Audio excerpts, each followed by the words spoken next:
जय हिंद, वंदे मातरम। नमस्कार, सभी का स्वागत है एनडीसी निशुल्क क्लासेस में। तो आज हमारी क्लास है क्लास संख्या 17। कौन सी क्लास है?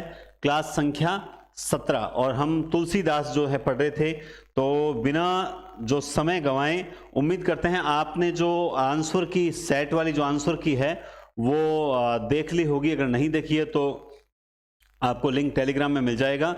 सेट के आंसर की देख लेना। और आज के जो क्वेश्चंस थे सेट एग्जाम में, तो जो अपनी टेस्ट सीरीज थी उसमें से लगभग जो है मतलब 20 प्लस क्वेश्चन जो हैं वो थोड़े से चेंजिंग करके और आए हुए। ये अच्छी बात है कि मतलब जो टेस्ट तैयार किए हैं मनोज जी ने हमने मिलके, तो वो बहुत अच्छे टेस्ट हैं और उससे मतलब वो एकदम परीक्षा की दृष्टि से तैयार किए गए टेस्ट हैं। तो मैंने जैसा कि कहा था कि इस बार का जो मैटर है वो वास्तव में ज़बरदस्त होगा। वो एक बार फिर से बहुत जल्दी ही सेट का एग्जाम ने साबित कर दिया है।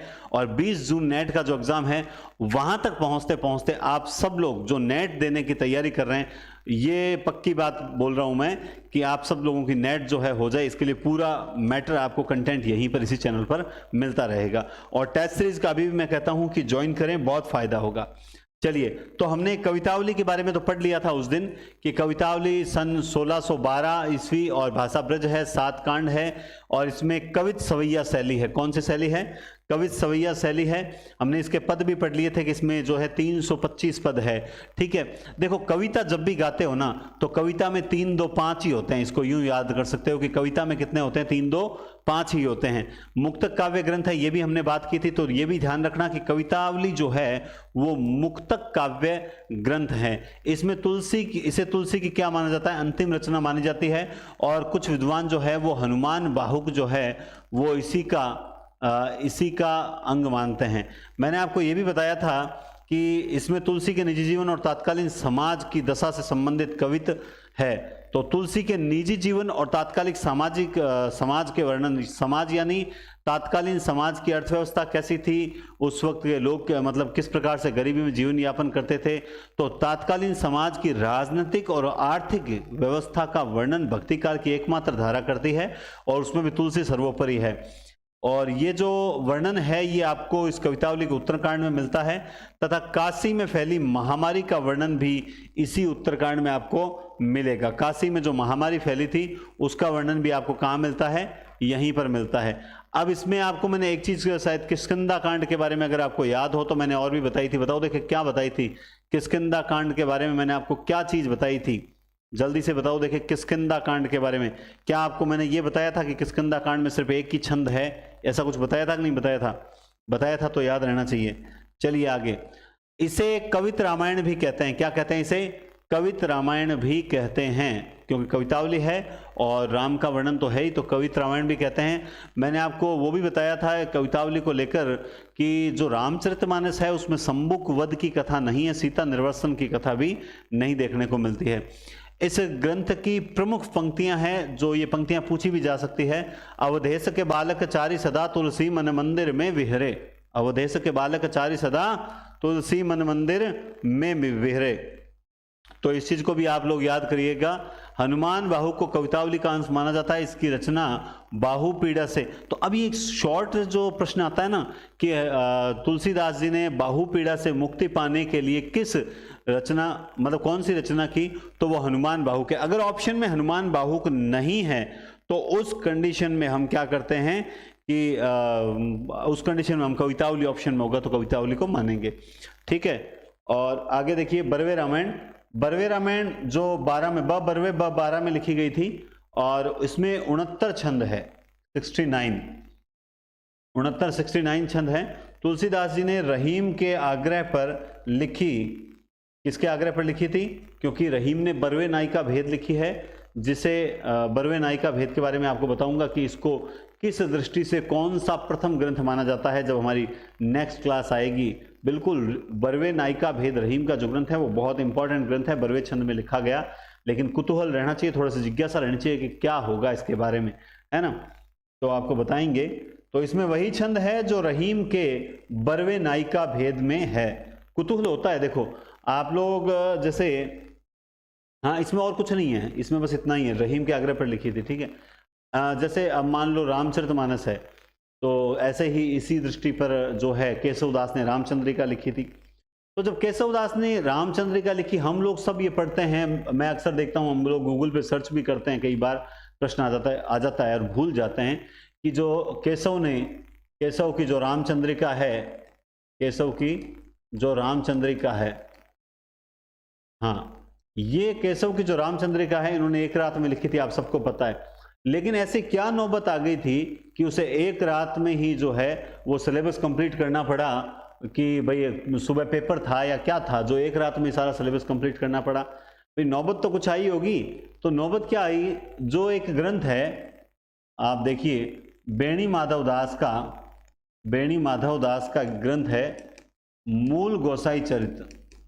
आज हम लोग सोचते हैं ना कि मतलब भड़काने वाले मौजूद हैं सर, दोस्ती सच्ची नहीं होती, ये उस समय भी चलता था, मैं बताता हूँ। और कहीं ना कहीं थोड़ा सा अहम भाव है, ये उस समय भी चलता था और आज भी चलता है, क्योंकि वो भी कलयुग में ही थे, अपन भी कलयुग में ही है। सतयुग वाली एक भी रचना अपन नहीं पढ़ रहे हैं यहाँ पे। तो बेणी माधव दास की जो मूल गोसाई चरित्र है उसमें ऐसा लिखा हुआ है कि तुलसी ने क्या किया था, तुलसी ने केशव को प्राकृत कवि कहा था। क्या कहा था कि भाई केशवदास जो है ना वो प्राकृत कवि है। प्राकृत का मतलब ये भी ले सकते हैं अपन कि जो यूं कह सकते हैं कि जो निम्न वर्ग द्वारा बोली जाने वाली भाषा, या फिर इसका दूसरा अर्थ हम ये ले सकते हैं कि जो एक क्षेत्र विशेष में बोली जाने वाली भाषा थी, जो एक लिमिटेड क्षेत्र होता है जिसे हम अंचल बोलते हैं, वहां एक फिक्स क्षेत्र में बोली जाने वाली भाषा में ही उन्होंने राम का गुणगान कर दिया है ना। तो इन्होंने क्या कर दिया कि इस ग्रंथ में लिखा हुआ है कि तुलसी ने केशव को क्या कहा था, प्राकृत कवि कहा था। तो इस लांछन को मिटाने के लिए जो रामचंद्रिका ग्रंथ है वो केशवदास ने एक रात में रामचंद्रिका लिख कर रख दी कि हम भी जो हैं वो संस्कृत भाषा में हम भी जो हैं वो राम का वर्णन जो है वो कर देते हैं। अब उन्होंने क्या किया कि राम जी का वर्णन करने के मतलब और भी ज़्यादा उत्कृष्ट भाषा, संस्कृतनिष्ठ भाषा, शब्दावली लेने के कारण क्या इतनी क्लिष्ट कर दी कि इसके आधार पर इनको क्या कह दिया गया, कठिन काव्य का प्रेत कह दिया गया। और इनकी जो रचना थी रामचंद्रिका, उसे छंदों का अजायब घर भी कहा जाता है रामस्वरूप चतुर्वेदी द्वारा। तो ये चीज़ हम आगे पढ़ेंगे। तो अब आप जिंदगी में नहीं भूलोगे कि हाँ ये केशव की रचना है, एक रात में लिखी गई रचना है। क्यों? क्योंकि आपको यह पता चला कि हाँ बेनी माधव दास ने मूल गोसाई चरित्र में तुलसीदास लिखा है कि तुलसी ने केशव को प्राकृत कवि कहा था, और इस चीज से, इस लांछन को मिटाने के लिए उन्होंने ये रचना लिखी थी। तो इस टाइप की जो बातें होती है वो पता चलती है तो थोड़ा साहित्य ईजी हो जाता है याद करने के लिए। उसके बाद देखिए, हालांकि एक और बताऊं कि जब इन्होंने रामचंद्रिका लिखी तो हमारे एक कवि और थे, उन्होंने क्या किया कि इसकी प्रतिस्पर्धा में, इन्होंने ये रामचरितमानस की प्रतिस्पर्धा में लिखी, उन्होंने क्या किया, इसकी प्रतिस्पर्धा में क्या किया, कृष्ण चंद्रिका लिख दी। अब वो कवि कौन है ये जिज्ञासा रहनी चाहिए। कृष्ण चंद्रिका बताएंगे आगे। तो देखिए कृष्ण गीतावली बात कर रहे हैं, ये 1571 में लिखी भाषा ब्रज है, और कहते हैं कि वृंदावन यात्रा के दौरान जब ये सूरदास जी से मिलने गए तब इन्होंने ये ग्रंथ लिखा था, कोई विशेष खास बात नहीं है। रामाज्ञा प्रश्नावली जन्म 1612 में हुआ था। भाषा इसकी ब्रज व अवधी दोनों भाषाएं इसमें देखने को मिलती है। अपने मित्र ज्योतिषी पंडित गंगाराम के कहने पर लिखी गई रचना मानी जाती है। इसे दोहावली रामायण भी कहा जाता है। इसमें हम जो है कोई प्रश्न मन में होता है, उस प्रश्न को देखने के लिए जो है इसका प्रयोग करते हैं। वो जो सारणी बना रखी है बहुत ही बढ़िया सारणी है, तो उसमें जो आता है उसके फिर 9वें अक्षर को लेकर हम एक दोहा बनाते हैं, और दोहा बनाने के बाद हम कहते हैं कि ये भगवान श्री राम की आज्ञा है। तो ये आस्था है, और इस आस्था को लेकर क्या रचना है अपनी, रामाज्ञा प्रश्नावली, है ना। अब बात करते हैं हनुमान बाहुक। तो हमने पढ़ भी ली, कोई विशेष बात भी नहीं नजर आई, या कोई नजर आई, कोई विशेष बात नजर नहीं आती है, ठीक है। और इसको राम श्लाका भी कहते हैं, है ना, लेकिन खास बात नहीं है। दोहावली रामायण, इसको दोहावली रामायण भी कहते हैं। एक तो ये देखो, दोहावली रामायण और राम श्लाका नाम से भी जाना जाता है, ठीक है। हनुमान बाहुक बाहुपीड़ा से मुक्ति प्राप्त करने के लिए लिखी थी। और कवितावली जो है, इस कवितावली का ही भाग माना जाता है। तो यहाँ पर अब कोई विशेष बात नहीं होती है। अब आपको करना क्या है, आपको करना ये है कि आप देख सकते हैं ये 1612 में, ठीक है। और इसमें हमने उससे पहले पढ़ी थी गीतावली। मतलब पिछली क्लास में हमने गीतावली पढ़ी थी, तो गीतावली 1571 सात कांड 328 छंद गीति शैली मुक्त काव्य बेणी माधवदास से प्रथम रचना मानते हैं, ये सारा हमने पहले ही पढ़ लिया था। इससे पहले हमने विनय पत्रिका भी पढ़ ली थी पिछली क्लास में, ये पिछली क्लास वाली पीपीटी है। गेय शैली दोहे प्रधान रस विनय पत्रिका में तुलसी की सर्वाधिक जो है वो विकासात्मक रचना है, हमने ये भी बात की थी, आपको पता होगा। राम को जानना है तो मानस पढ़ो, तुलसी को जानना है तो विनय पत्रिका पढ़ो, और तुलसी के निजी जीवन की जानकारी कवितावली से प्राप्त होती है। यही पढ़ा होगा शायद आपने, ये देख लीजिए आप लोग कहीं, ये रहा,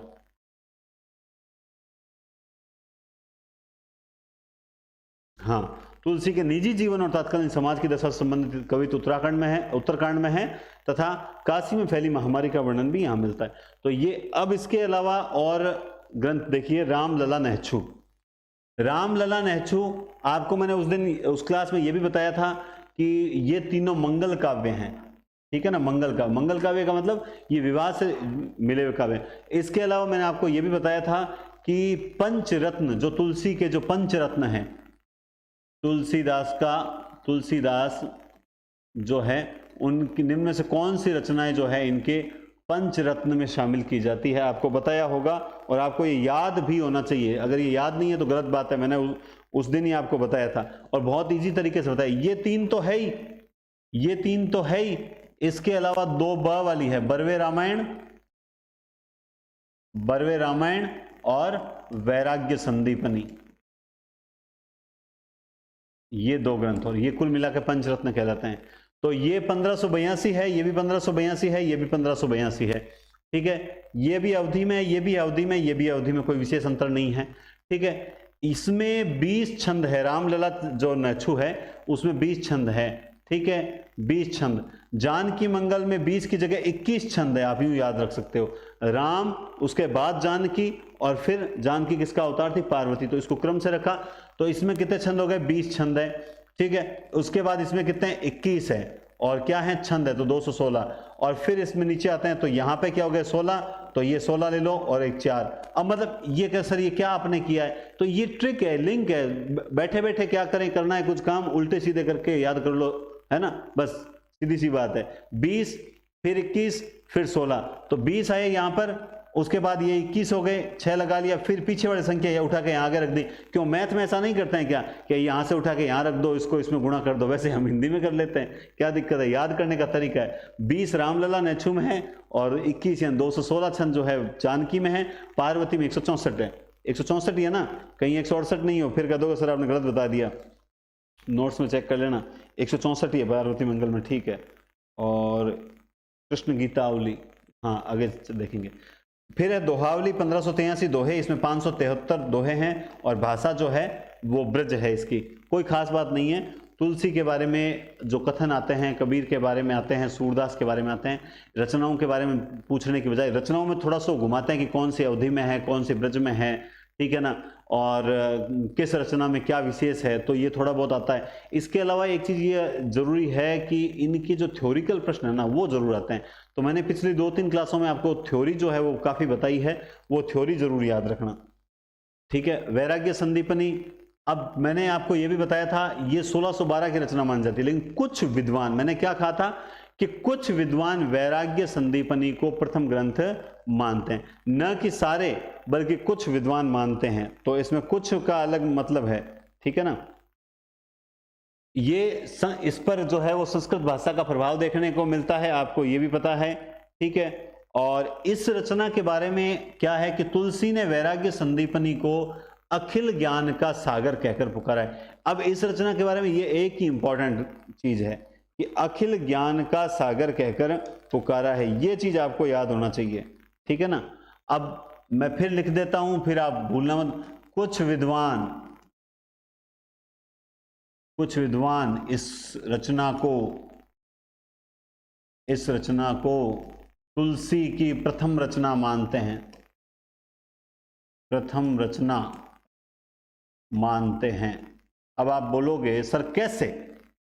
आपने यहां 1612 ईस्वी लिखा है, तो फिर से 1612 लिखा है, तो 1574 में तो चरितमानस, रामचरितमानस थी, तो ये पहला कैसे हो जाएगा? तो इसका एक ही मतलब मेरे पास जवाब ये है वो जवाब ये है कि कुछ किताबों में इसका जो सन है 1626 27 संवत दिया हुआ है, तो उस आधार पे जो है इसको प्रथम जो है रचना मानी जाती है। मैंने इसीलिए कहा ना, कुछ विद्वान मानते हैं, सारे नहीं मानते। वो मानते हैं कि इसका समय है वो 1626 27 विक्रम संवत है। तो इस कारण से जो है कहीं ना कहीं, अब देखो जहां विवादित सन होता है ना, वहां सन आपसे नहीं पूछा जाएगा। कई बार क्या है कि हम लोग है ना, अब यहाँ पे मान लो थोड़ा सा एक विरोधाभास आ गया, तो आप लोग क्या करते हो, दूसरी किताबें उठाते हो, गूगल सर्च करते हो और सही ढूंढने का प्रयास करते हो। देखो जहां विवादित होगा, कुछ विद्वान होगा ना, वो चीज विवादित है। विवादित है इसका मतलब वो सन आपसे नहीं पूछा जाएगा, वो सन आपसे नहीं पूछा जाएगा। बस ठीक है, तुलसी की प्रथम रचना माना जाता है इसको, अखिल ज्ञान का सागर इसको कहा जाता है। इसमें कुल जो है वो 62 छंद बताए जाते हैं। कितने छंद बताए जाते हैं? 62 छंद बताए जाते हैं। तो अब इसमें भी एक विरोधाभास आता है। अब बोलोगे सर आप सारी विरोधाभास, देखो है जो चीज है वो मैं आपको बताऊंगा। दोहे, सोरठे, चौपाई, दोहे, सोरठे, चौपाई, ठीक है। अब इसमें 64 दोहे, 2 सोरठे और 24 चौपाई, ये इतने छंद माने जाते हैं। समझ गए बात? अब दोहे 64, सोरठे 2, चौपाई 24 माने जाते हैं। तो अब आपको ये लिख लेना चाहिए, एक ये चीज नोटिस कर लो और एक ये चीज नोटिस कर लो। अब बोलोगे सर फिर ये आपने कहां से लिखा? ये भी जहां से लिखा है वो किताबें भी जो है मार्केट में अच्छी किताबें हैं, और आपको पता है नोट्स जब तैयार होते हैं तो कोई एक किताब का सार नहीं होता है, 3-4 किताबें देखनी पड़ती है। दूसरी बात ये कि जो अच्छी किताबें हैं लेकिन वो प्रमाणिक नहीं है, तो सर क्या ये जो है ये प्रमाणिक है या नहीं? बिल्कुल, ये जो है अब मान लो ये जो मैंने बताया 64 दो, ये है तो किसी पर्टिकुलर विद्वान का ही, सारे विद्वान ये नहीं मानते, है तो पर्टिकुलर किसी विद्वान का, लेकिन ये ऑथेंटिक तो है अपने पास कि हाँ चलो इस किताब से हमने उठाया है, तो वो चीज होती नहीं पूछते हैं। मुझे नहीं लगता कि ऐसी चीज पूछी जाएगी। पूछी जाने वाली चीज ये है अखिल ज्ञान का सागर, ठीक है। आगे चलते हैं। अब कुछ पूछी जाने वाली चीजें ये हैं, ये पूछी जाने वाली कैसे? तुलसी हिंदी के ऐसे कवि हैं जिनका काव्य रचना का मुख्य उद्देश्य क्या था? तो इनकी कविताओं का मुख्य उद्देश्य केवल और केवल जो है प्रशंसा प्राप्त करना नहीं था, बल्कि लोक मंगल, बल्कि क्या है, लोक मंगल का विधान करना तथा साथ साथ स्वांत सुखाय। आज भी बहुत से ऐसे विद्वान हैं जो सिर्फ इसलिए लिखते हैं कि उन्हें लिखना अच्छा लगता है, उन्हें लिखना अच्छा लगता है। तो इनका जो उद्देश्य था वो लोक मंगल, मतलब आम जो जन है उनको फायदा मिले, उनके चरित्र का निर्माण हो, और दूसरा खुद को प्रसन्नता हो। इसलिए अब आप लोग जब पढ़ते हो ना, हम काव्य हेतु काव्य प्रयोजन पढ़ते हैं, अपन जब पढ़ते हैं तो अपना हेतु प्रयोजन सब अलग अलग होता है कि नहीं? अपने तो पढ़ना और अपना हेतु और अपना प्रयोजन एक ही होता है। क्या होता है? नौकरी। हम विद्वता के लिए पढ़ते ही नहीं, कोई से भी हो, हम मैं हूं चाहे आप हो, हमारा ये स्वांत सुखाय होता है क्या? लेकिन कुछ बच्चे ऐसे होते हैं, 0.01% मानता हूं, जो 10वीं 11वीं 12वीं से ही क्या है वो इसलिए पढ़ते हैं कि यार ये आगे काम भी आएगा, अच्छी चीजें हैं, पढ़ते हैं, पढ़ने को। वो बच्चे होते हैं ना, वो सिर्फ इसको स्वांत सुखाय के लिए साहित्य पढ़ते हैं, साहित्य के बारे में जानना चाहते हैं, तो वो आगे चल कर क्या है, रास्ता ही चेंज कर लेते हैं, क्योंकि विद्वता आ जाती है, विद्वता आती है तो फिर वो लेखन की ओर बढ़ जाते हैं, फिर वो नौकरी की ओर नहीं भागते हैं। तो वही बात है, लोक मंगल का विधान करना और साथ स्वांत सुखाय इनका मुख्य उद्देश्य था। रामचंद्र शुक्ल कहते हैं कि तुलसी जो है भाई, वो जो रामानंद की जो परंपरा चली थी, ये भी रामानंद की परंपरा से थे और कबीर भी रामानंद की परंपरा से थे। तो कबीर तो वैरागी परंपरा जो थी ना, जो योग प्रधान शाखा की ओर बढ़ गए थे, लेकिन तुलसी जो थे वो योग प्रधान शाखा की ओर नहीं बढ़े, बल्कि ये स्मार्त वैष्णव मानते हुए लिखा है कि हिंदी काव्य में प्रौढ़ता का युग जो है, मतलब हिंदी काव्य जो है वो अपने असली रूप में तुलसी के बाद ही आया था, ये मान के चलो। अब स्मार्त वैष्णव के बारे में आपके दिमाग में आएगा कि सर ये स्मार्त क्या है, ये स्मार्ट है या स्मार्त है? स्मार्ट का मतलब होता है कि मतलब आपको यूं बताऊं, स्मार्ट का मतलब होता है आस्तिक, एक तो सीधे यूं मान लो, आस्तिक और पंचदेवोपासक। पंचदेवोपासक जो आस्तिक और पंचदेवों की उपासना करता है वो स्मार्त वैष्णव कहलाता है, ठीक है ना। और तुलसीदास जी पर जो रामानुजाचार्य का जो विशिष्टाद्वैतवाद है उसका प्रभाव भी देखने को मिलता है ना। तुलसीदास पर रामानुजाचार्य का विशिष्टाद्वैतवाद का प्रभाव भी देखने को मिलता है, और यानी जो श्री संप्रदाय है उससे प्रभावित माने जाते हैं। तुलसी को लोकमंगल का, रामचंद्र शुक्ल ने तुलसी को लोकमंगल का कवि कहा है, सूर को जीवनोत्सव का कवि कहा है, और जायसी को प्रेम की पीड़ा का कवि कहा है। ये इंपॉर्टेंट चीजें हैं, ये अन्य बिंदु जो हैं ये महत्वपूर्ण है कि लोकमंगल का कवि रामचंद्र शुक्ल के अनुसार कौन सा है, तुलसी हैं, जबकि जीवनोत्सव का कवि किसको कहा है, तो सूरदास को। प्रेम की पीड़ा का कवि, अब आपके दिमाग में सर प्रेम की पीड़ा का तो घनानंद आ जाएगा, लेकिन यही तो विरोधाभास है, यही तो चीजें हैं जो आपको इनको अलग अलग निकालना है। घनानंद को जो कहा गया है वो हम आगे पढ़ेंगे, लैंग्वेज क्या है, सारा लैंग्वेज का खेल है। प्रेम का पीर जो है कहा है काव्य को, तुलसी के जायसी काव्य को प्रेम का पीर कहा है। सगुणोपासना में राम भक्ति मार्ग में श्रृंगारी भावना का प्रवर्तक कवि रामचरण दास है। बिल्कुल, मतलब इन्होंने क्या किया कि भगवान राम का जो वर्णन है वो श्रृंगार में कर दिया। और ये वो जो है ना रामचरण दास, ये कौन से हैं, रामचरण दास वो जीव सुखी वाले हैं, कौन से हैं, तत्सुखी, तत्काल सुखी होना है तो जीव को ही राम को दे दो, है ना, वही है ना ये, हाँ, तत्काल सुखी, और स्वसुखी राम के चरणों में चले जाओ, हाँ। तो ये कौन से हैं, स्वसुखी शाखा के, आपको बताई थे ना स्टार्टिंग में, स्वसुखी शाखा, तपसी शाखा, जो आपको जब वाद पढ़ाए थे तब मैंने आपको शायद बताया होगा या नहीं बताया। तो इन्होंने क्या किया कि लगभग 99 छंदों में राम के श्रृंगारिक पद लिखे हैं। क्या लिखे हैं, राम के श्रृंगारिक पद लिखे हैं। ये सबसे एक कौशल खंड नाम से इनका एक ग्रंथ है, कौशल खंड है, बिल्कुल सही है, जिसका नाम है, आप पूछोगे सर ये क्या है कौशल, देखो ये जो स्वसुखी शाखा है ना, इस शाखा का एक प्रमुख ग्रंथ है कौशल खंड। इस कौशल खंड में 99 पदों में जो है भगवान श्री राम का श्रृंगारिक वर्णन किया गया है। सीता और जो राम की मतलब एक तो प्रेम कहानी बताने का प्रयास किया गया है। ये जो प्रयास था इनका, ये प्रयास इतना ज्यादा है मतलब आलोचनात्मक है। कैसे आलोचनात्मक, दोष तो जाता है हालांकि कहीं ना कहीं तुलसीदास पर भी जाता है कि उन्होंने क्या है कि सूरदास से प्रभावित होकर कहीं ना कहीं राम सीता के श्रृंगारिक पद लिखने का प्रयास किया। तो उस प्रयासों को आगे चलकर जो है इन्होंने रामचरण दास वगैरह, इन्होंने तो मतलब ये जो और भी कवि आए थे, इन्होंने बढ़ चढ़कर हिस्सा लिया और राम सीता के श्रृंगारिक पद लिखने लगे। तो उस श्रृंगारिक लिखते लिखते क्या हुआ कि कहीं ना कहीं अश्लीलता की ओर बढ़ने लग गए। कहीं ना कहीं ये क्या है, थोड़ा बहुत अश्लीलता की ओर, वो मर्यादित वर्णन करते थे और यहाँ अश्लीलता की ओर बढ़ने लग जाते हैं। तो ये कहीं ना कहीं आलोचनात्मक चीज है, लेकिन हमें याद रखनी पड़ेगी रामचरण दास जो कि स्वसुखी शाखा के थे, ठीक है, इन्होंने ही राम भक्ति मार्ग में श्रृंगारी भावना के प्रवर्तक, मतलब श्रृंगारी भावना का पहला प्रयोग किया था। ठीक है, रामचरित से संबंधित हिंदी का प्रथम प्रबंधात्मक काव्य जो है वो भरत मिलाप है। कौन सा है, भरत मिलाप है। ये तो बात मैंने आपको पहले भी बता दी थी, लेकिन अपने नोट्स में ऐड है, अच्छी बात है। लेकिन राम के चरित्र को लेकर पहला प्रबंधात्मक काव्य जो है वो भरत मिलाप है, ये आपको मैंने पहले ही बता दी थी। ठीक है, सगुण उपासना में राम भक्ति मार्ग में श्रृंगारी भावना के प्रवर्तक कवि रामचरण दास है, जो कि एक तरह से आलोचना का विषय है, क्योंकि इन्होंने कहीं ना कहीं धीरे धीरे एक ऐसी परिपाटी की ओर चल पड़े जहां मर्यादा भंग होती नजर आने लगी थी। ठीक है, आगे आइए।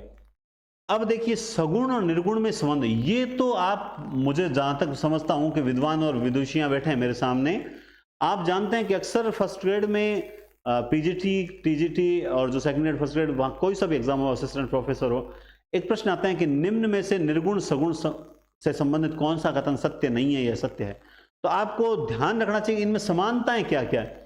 दोनों ही गुरु की महत्ता को स्वीकार करते हैं। ये तो मैंने आपको पहले हर वीडियो में बोलता हूं कि कोई सी भी धारा हो, दोनों ही गुरु की महत्ता को तो स्वीकार करते ही हैं।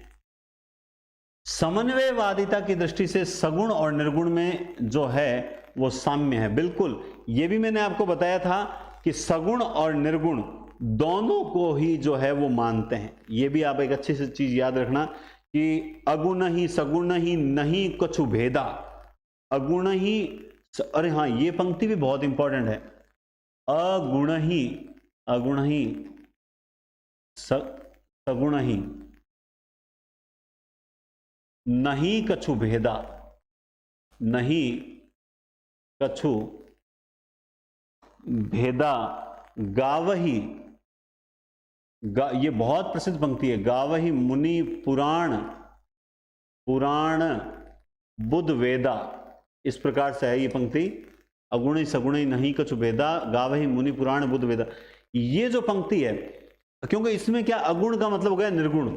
ये पंक्ति आती है तो हमारा ध्यान कभी भी तुलसी की ओर नहीं जाता। ये पंक्ति तुलसीदास की है कि अगुण ही सगुण ही नहीं कछु भेदा, गाव ही मुनि पुराण बुध वेदा।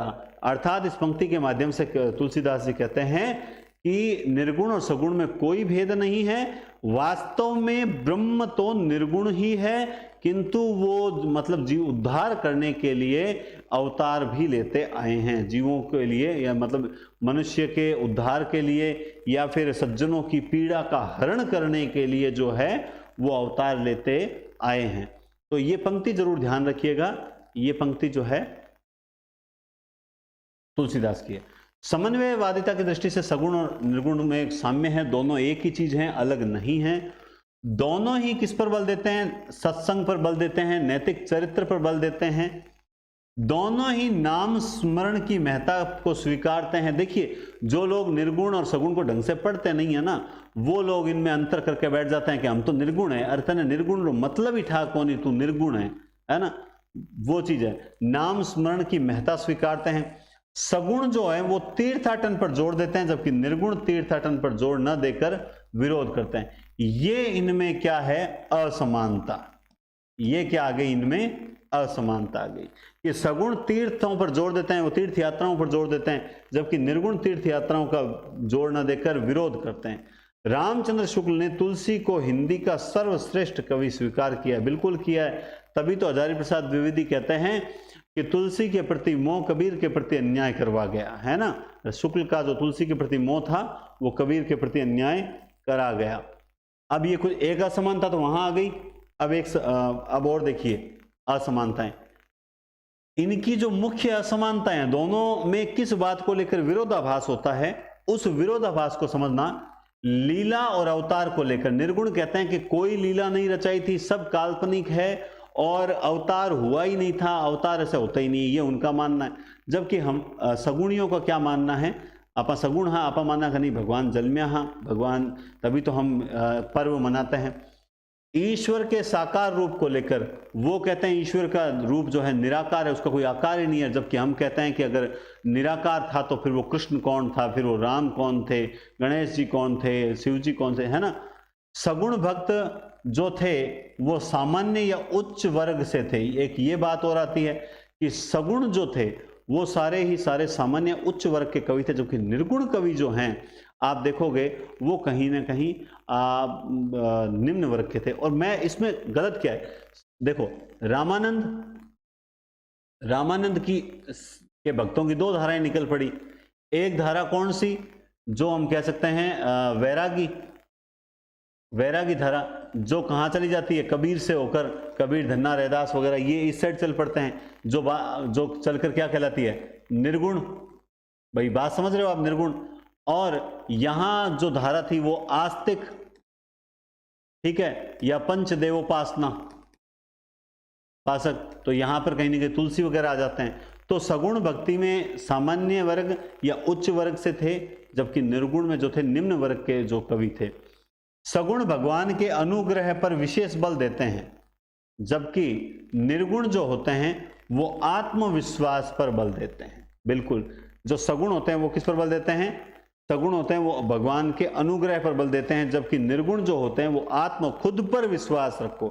वो क्या कहते हैं कि खुद पर विश्वास रखना पड़ेगा, तब ही आपका कल्याण होगा। जैसे मैं आपको एक चीज बैक जाकर और बताता हूं। हाँ, विनय पत्रिका। अब जैसे ये विनय पत्रिका है, इस ग्रंथ को हमने पढ़ा, तो विनय का अर्थ क्या होता है? प्रार्थना या अर्जी, है ना। प्रार्थना या अर्जी, समझ रहे हो? विनय का अर्थ क्या होता है? प्रार्थना या अर्जी, होता है कि नहीं होता है?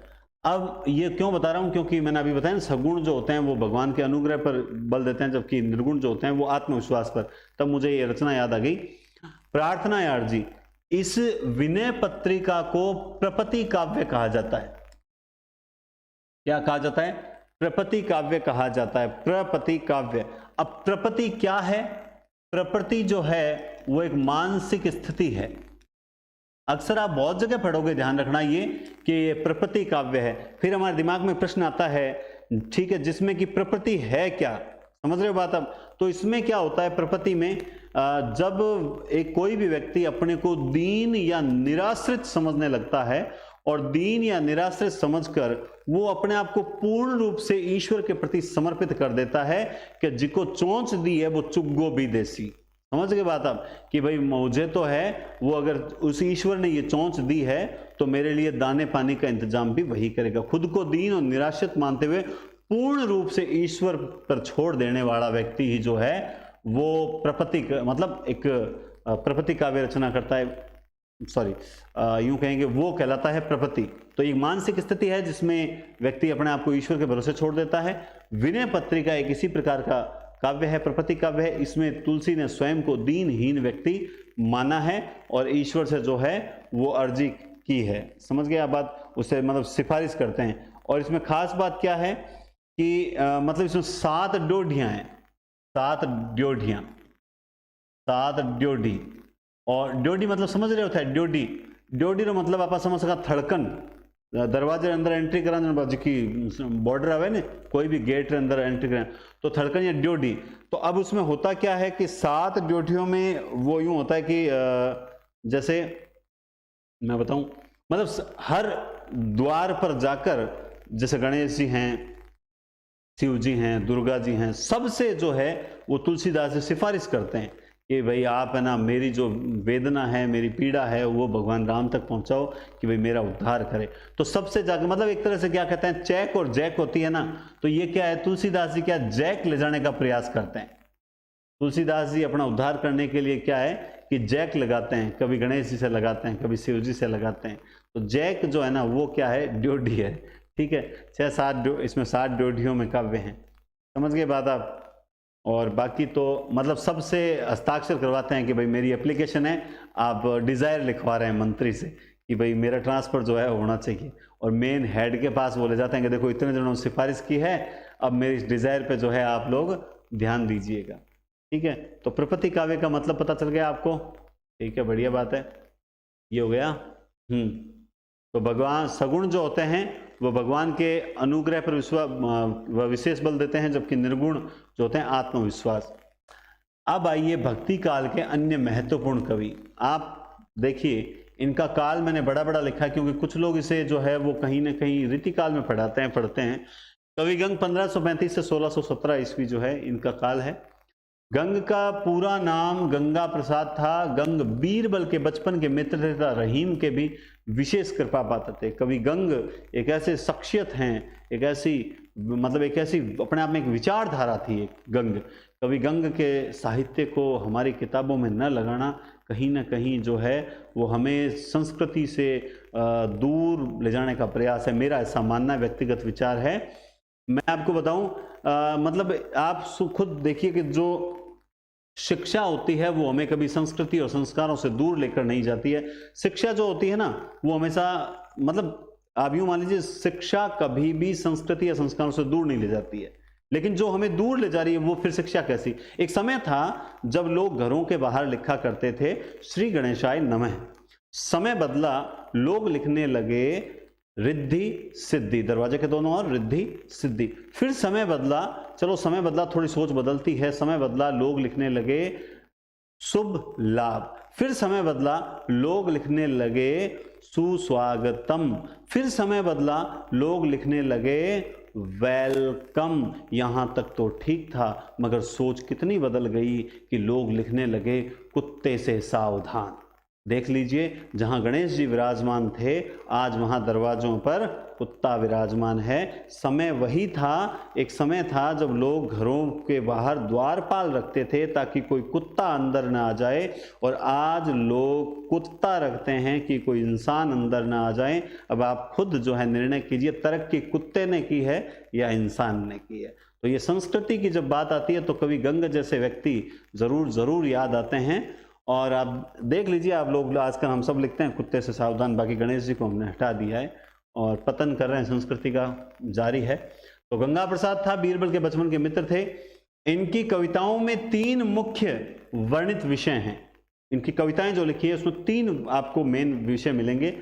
एक नायिका भेद निरूपण, नायिका भेद से संबंधित, कृष्ण लीला की प्रशस्ति व इनकी नीति धर्मपूर्ण काव्य। क्या मिलेगा? नीति धर्मपूर्ण काव्य। इसके अतिरिक्त इन्होंने ऋतु वर्णन, वियोग श्रृंगार वर्णन प्रशस्तियां भी काफी लिखी है।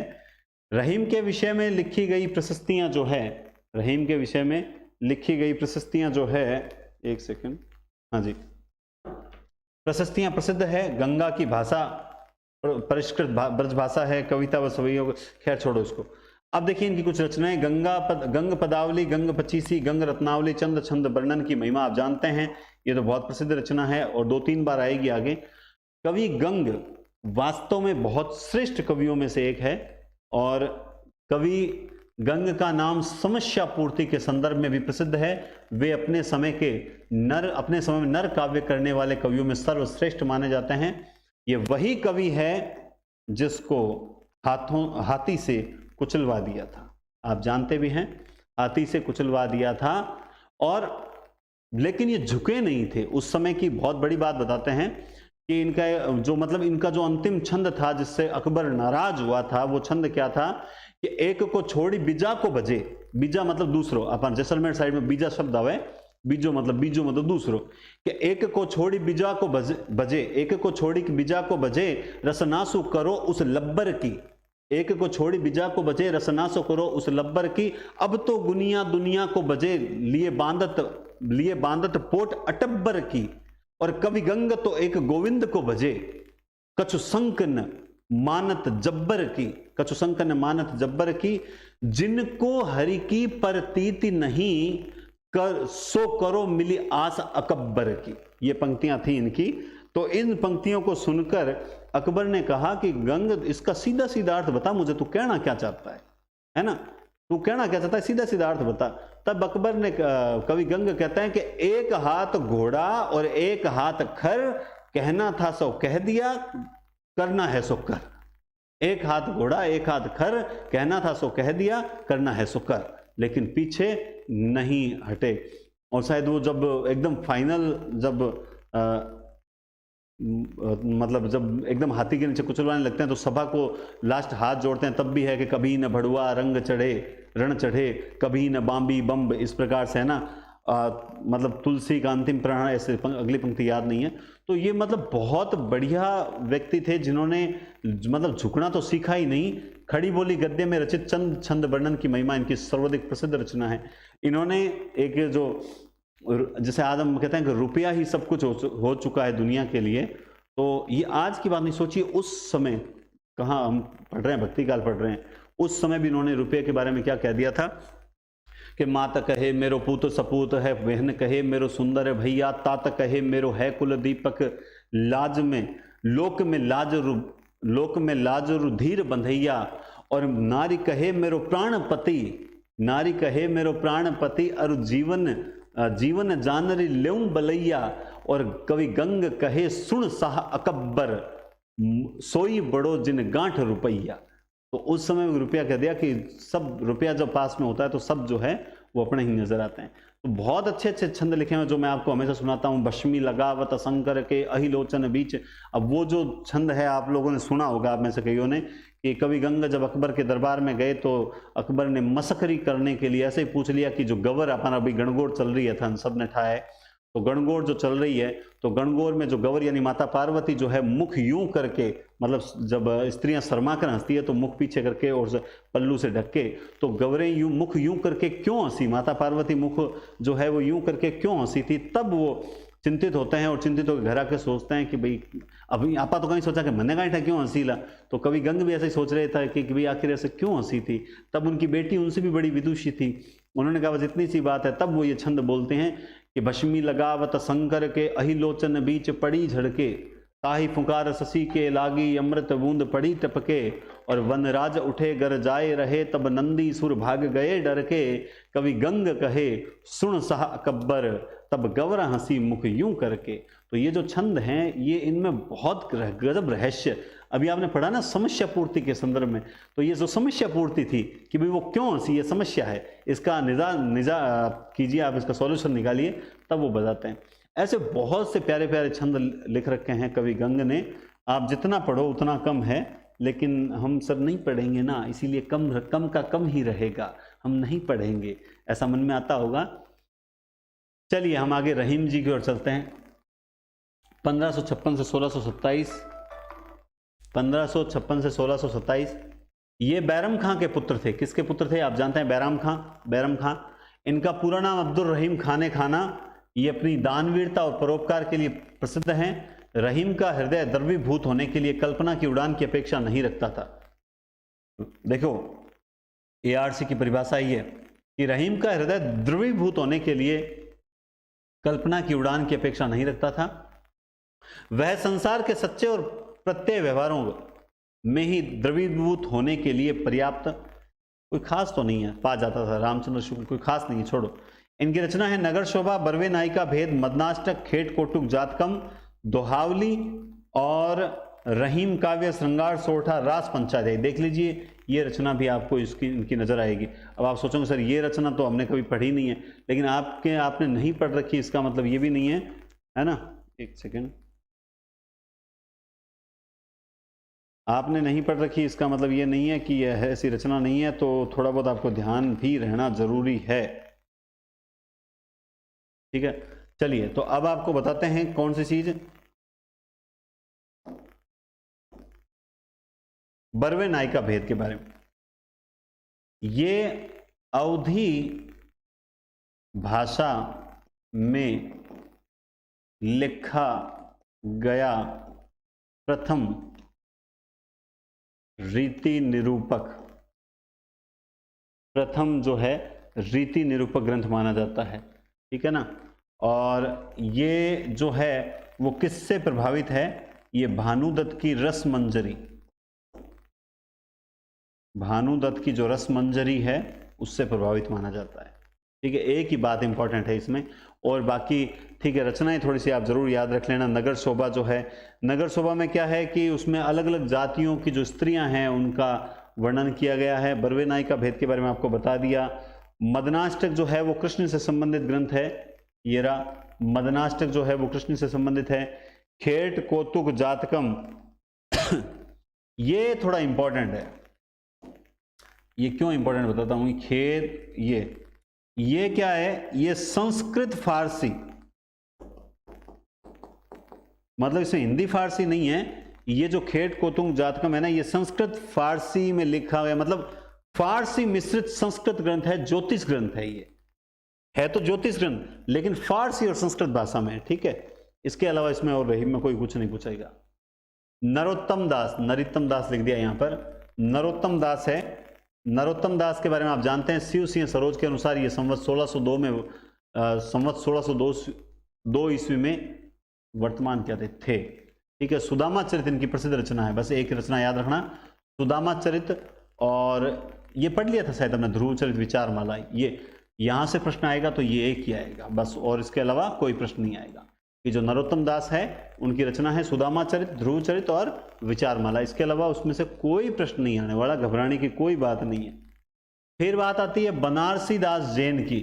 आप जानते हैं इनका जो वर्ण्य विषय था नीति काव्य, अध्यात्म परक काव्य था।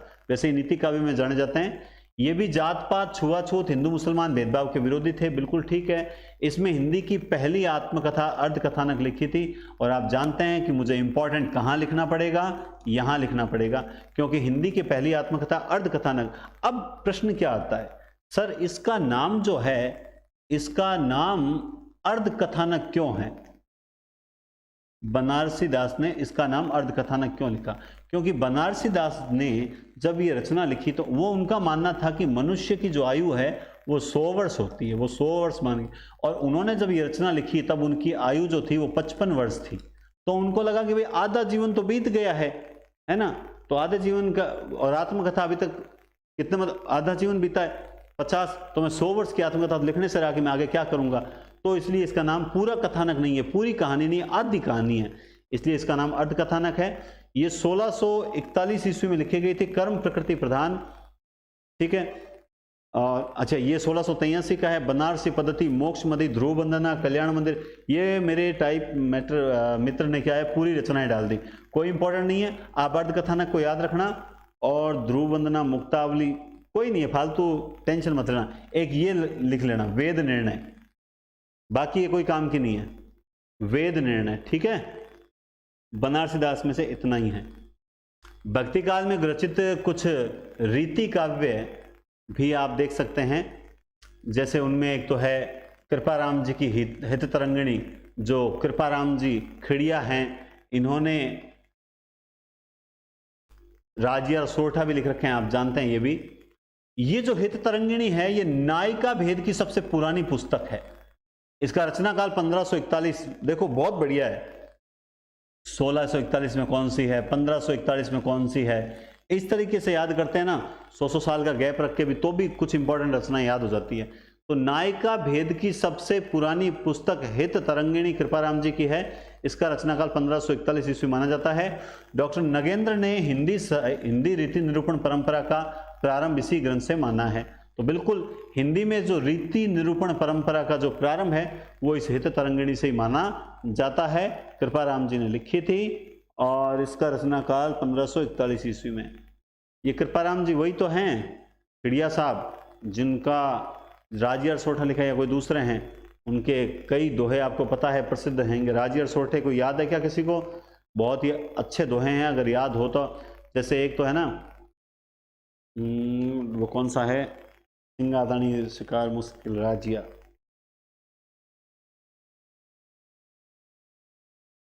पल पल में करे प्यार, पल में पलटे परा, ए मतलब का है यार, ए मतलब का है यार, नहीं ऐसा नहीं है, मतलब का यार रहे न छाना राजिया, ए मतलब का यार रहे न छाना राजिया।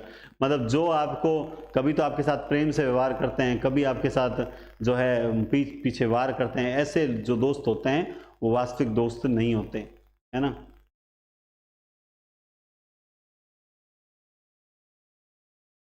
हाँ, एक दोहा है बहुत बढ़िया है कि लावा तीतर लार हर कोई हाका करे, लावा तीतर लार हर कोई हाका करे, असिंगा तनी शिकार रमणी मुश्किल राजिया। ये बहुत बढ़िया छंद है कि अक्सर जो ये कहा जाता है कि मतलब यूं मानो कि जो वीर होते हैं ना, उनसे कोई भी पंगा लेने से, मतलब वीर व्यक्ति जो है, बहादुर है, उससे कोई भी लड़ता नहीं है। जैसे लावा तीतर लार हर कोई हाका करे, तीतर होता है ना, आपने सुना होगा कुछ गांव में जो है वो ऐसे होते हैं जो लोग तीतर मारते हैं, है ना। तो तीतर के पीछे पत्थर लेकर तो हर कोई भागता है। लावा तीतर लार, लार मतलब लारे, लार हर कोई हाका करे, हाका करता है, हो करते हुए भागता है, बेचारे तीतर को मार देता है। लावा तीतर लार हर कोई हाका करे, आसिंगा तणी शिकार रमणी मुश्किल। लेकिन कभी किसी को भी पत्थर लेकर शेर के पीछे भागते हुए देखा है क्या? नहीं देखा है, क्योंकि शेर उस वक्त नाश्ता भी कर सकता है, उसका भरोसा नहीं है। तो वही है कि लावा तीतर लार हर कोई हाका करे, सिंगा तणी शिकार रमणी मुश्किल राजिया। इसके अलावा एक छंद और भी है कि पाटा पीड़ उपाव तन, और पाटा पीड़ उपाव तन लागा तरवारियां, पाटा पीड़ उपाव तन लागा तरवारियां, और वह जे जीबरा घाव रतिबर औषध न राजिया। मतलब इन्होंने लिखा कि जीभ के घाव जो हैं वो कभी भी खत्म नहीं, मतलब उसकी औषधि नहीं है। तलवार के घावों की औषधि हो सकती है, जीभ के घाव की कभी औषधि आपको नहीं मिलेगी। इसी के अलावा आप देख सकते हैं साहित्य लहरी सूरदास की है, रसमंजरी नंदास की है, विरहमंजरी नंदास की है, रसिक प्रिया केशवदास की है। ये ग्रंथ आपको पहले से ही पता है ही। उसके बाद आप देख सकते हैं कवि प्रिया केशवदास की, छंदमाला केशवदास की, नगर शोभा रहीम बरवे नाई का भेद। अब सर आप ये क्या पढ़ा रहे हो? ये भक्ति काल में रचित रीति काव्य। अब भक्ति काल में कैसे? मतलब समय तो भक्ति काल का ही चल रहा था, लेकिन थे भक्ति काल के अंत में रीति काल की शुरुआत। अब ऐसा तो है नहीं कि ये साहब भक्ति काल चल रहा है, ये लीजिए अब रीति काल स्टार्ट हो गया, ऐसा तो है नहीं। ये भक्ति काल चल रहा था, यहां से रीति काल लिखा जाने लगा और यहां तक इसमें भक्ति और रीति दोनों लिखे गए, लेकिन यहां के बाद कोई भक्ति काव्य नहीं लिखा गया। तो कोई एकदम से तो होता नहीं है, तो भक्ति काल के अंत में कुछ रीति काव्य लिखा जाने लगा जा चुका था। ठीक है, हाँ, यहां पर भी कुछ नई चीजें आपको देखने को मिलेगी। भक्ति काल से संबंधित अन्य प्रमुख बिंदु मैंने और ऐड किए थे बाद में। रामचंद्र शुक्ल कहते हैं कि तुलसी की भक्ति को धर्म और ज्ञान दोनों की रसानुभूति कह सकते हैं। ये तुलसीदास जी के बारे में जितना रामचंद्र शुक्ल ने कहा है उतना और किसी ने नहीं कहा है कि तुलसी की भक्ति को धर्म और ज्ञान दोनों की रसानुभूति कहा जा सकता है। आप देखो, मैं आपको पहले भी बोल चुका हूं, कई बार क्लासेस थोड़ी सी बोरिंग नजर आएगी, है ना, कई बार क्लासेस जो हैं वो बहुत शानदार नजर आएंगी, लेकिन एक बात हमेशा याद रखना कि सक्सेस इज बोरिंग। जो सफलता होती है वो बिल्कुल बोरिंग है। किसको मुझे बताओ कि अच्छा लगता है कमरे में बंद होकर किताबों के साथ पड़े रहना, रात दिन 12-12 घंटे पढ़ना, ये बहुत बोरिंग कार्य है। और सक्सेस, जो व्यक्ति 3 से 4 महीने लगातार सक्सेस से जुड़ा रहता है, निश्चित रूप से वो जो सफलता है वो फिर एक दिन शोर मचाती है। लेकिन सक्सेस है बोरिंग, उस सक्सेस ये सक्सेस है और यहां तक पहुंचने का जो रास्ता है ना, ये बहुत ज्यादा बोरिंग है। लेकिन एक बार वहां पहुंच गए ना, फिर बोरिंग नहीं है, इस बात को याद रखना।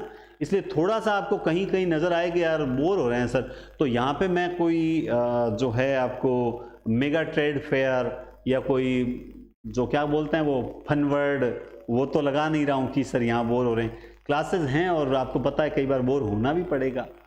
ठीक है, वैसे मैं आपको बीच में दोहे छंद सुनाता रहता हूँ जिससे आप बोर नहीं होंगे। तो तुलसी की भक्ति को धर्म और ज्ञान दोनों की रसानुभूति कह सकते हैं। अग्रदास जी स्वयं को सीता जी की सखी मानते थे, अग्रली नाम से थे, लिखते थे, और स्वयं को सीता जी की सखी मानते थे। चंद छंद वर्णन की महिमा कवि गंग की रचना है।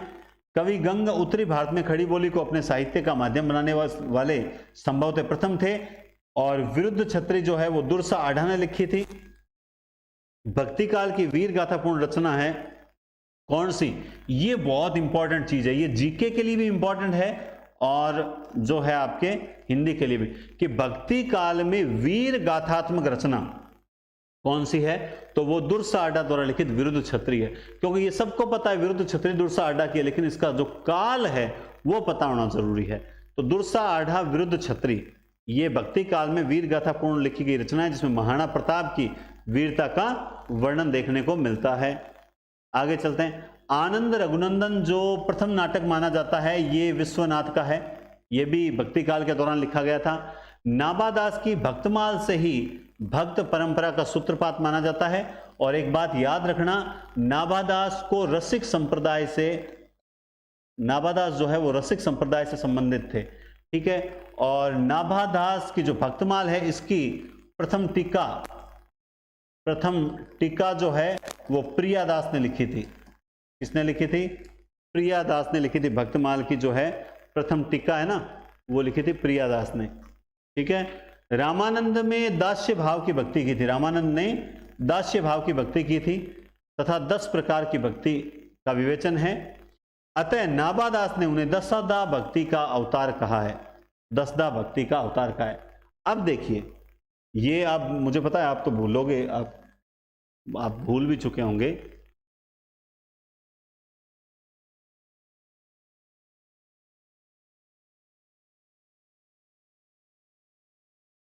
हाँ, 9 प्रकार की नवदा भक्ति, 9 प्रकार की भक्ति किसने की?